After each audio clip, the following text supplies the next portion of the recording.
Okay, all right. So we are moving to part two of the presentation. So in part two, I want to talk about a very important topic in urban areas. So as the FHV vehicles are increasing, the Uber and Lyft vehicles are increasing, what we see is that the traditional taxi markets are getting completely devastated, both in terms of the number of trips and the revenues that these drivers make.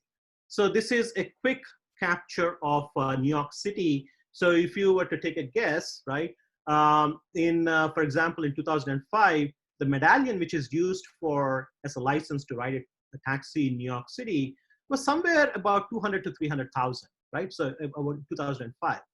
And around 2014, it actually shot up to almost $1 million. And today it's again back to like 200, 300,000. So people have bought it here, are underwater. And guess when the Uber actually entered the market? Just right about here, right?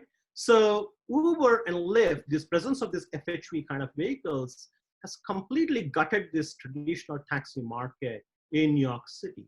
And so one of the things New York City has kind of come up with is this cap on vehicles, cap on FHVs, right? They don't want to have an unlimited number of FHVs. They want to put a cap on those things. So then what is the right cap? How does it impact the wages? How does it impact the labor supply? So that's something which we have done to inform them and provide some policy guidance. Different cities have kind of looked at this problem from different regulatory policies. So this is a recap of some of those things. So Chicago has put some additional tax on these FHVs, and they've used that money to kind of invest in the transit revenue because Uber and Lyft have been directly competing with this transit. So they've used some of it to kind of put this in the transit market. So you can see the pros and cons of this kind of a policy here. New York City has tested a few different things. One, it has increased the wages of these for-hire vehicle drivers to $15 an hour, right? So that's something which they have made as a policy. Two, they've put a cap on the number of FHVs, and they've put a cruising cap rule that taxis cannot cruise for more than this certain amount of time within the city, right? And each of these had their own pros and cons.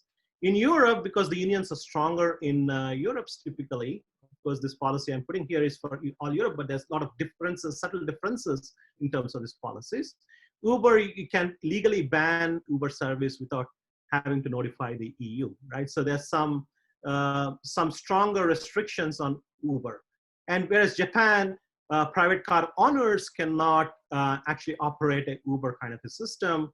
And in China, the driver qualifications and background checks are much more stringent to promote safety. So ride sharing, for example, is discouraged in China, DD kind of a system, right? So we can test all of these policies with some of the modeling approaches that we have. But what I want to share with you today is a quick recap of the impact on the wage and the impact on the labor supply as a function of the increasing number of FHV drivers that are there in the market using data from New York City. So what we see here is there's a decreasing number of wages that are there for taxi drivers. So from 2013, when Uber entered this market, to 19, you can see a steady decrease in terms of this monthly income for both yellow and green taxi drivers. And similarly, monthly taxi fares have also been decreasing, both at the market level and at the individual level. So this is a trend that we see. So the model that we have developed, so this is an economic model. First, we wanted to understand the elasticity of between the wages to the FHVs that are entering the market and to the number of drivers who are actually there to the labor supply. And then we have looked at the behavior of how drivers are going to operate, the number of hours, depending upon the revenue that they actually make. So the key question is, do they look at a reference-dependent preference? That means they reach a certain wage and then they say, well, I don't need beyond this, I'm going to exit the market. Or are they going to do a neoclassical thing where they're going to maximize the revenue that they actually want to earn in this market, right? So we have done a lot of deeper analysis of from the data from the driver data as to when they purchase this medallion, when they sell it, and so on. And what are the key insights from that analysis?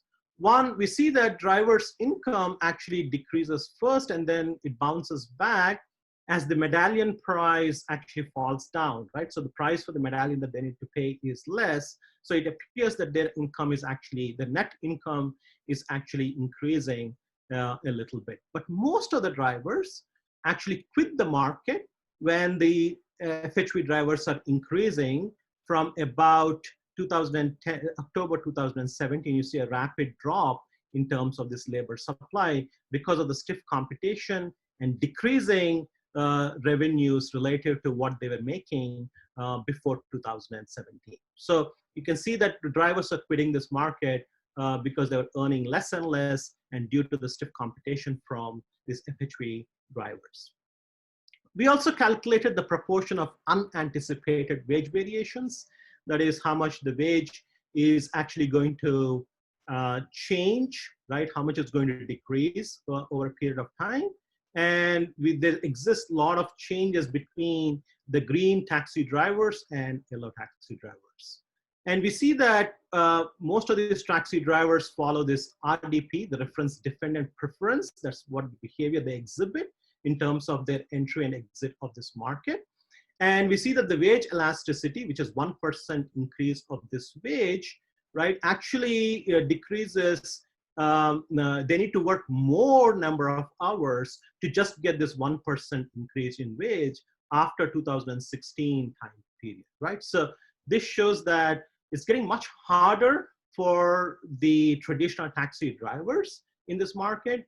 And so they need to get some relief from the regulatory policy from the city or from the state. So we need to consider the different kinds of regulatory policies and mechanisms for protecting or for kind of relieving some of the stress that is there for FHV drivers, right? So I mean, there's a lot of nuances here because the licensing market of this TLC is much more complicated. So happy to again share and engage in a discussion related to that. But the key message is these models, which are deeply rooted in economic analysis, can test these different regulatory policies, and we can see the different what-if analysis of what would happen tomorrow if we put a cap of 50,000 vehicles per year for these FHVs, how much is that going to impact the wages of these traditional taxi drivers, and so on. So we can do different kinds of what-if analysis with this.